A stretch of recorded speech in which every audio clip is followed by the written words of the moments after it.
toate rugăciunile cerești.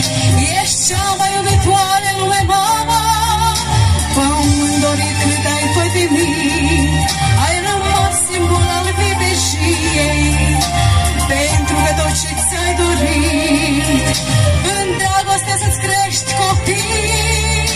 Moldova mea, Moldova mea aleasă, ești binecuvântată a cerului viață. Moldova mea, Moldova mea aleasă, ești binecuvântată a cerului aleasă.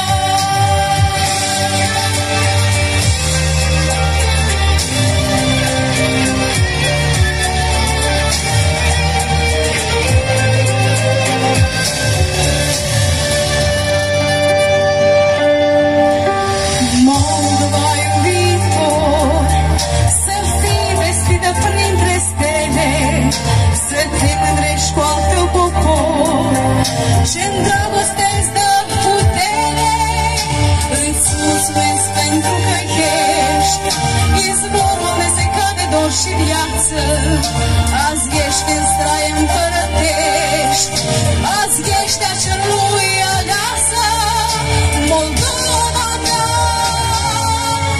Moldova mea, Moldova mea aleasă, ești binecuvântată a cerului aleasă.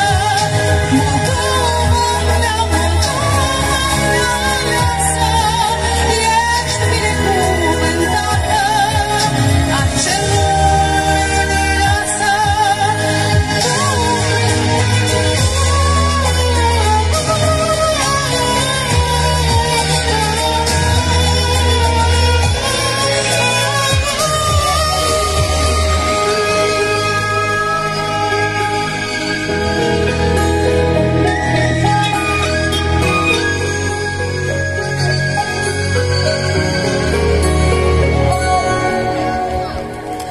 Aplauze pentru Mihaela Țurcan.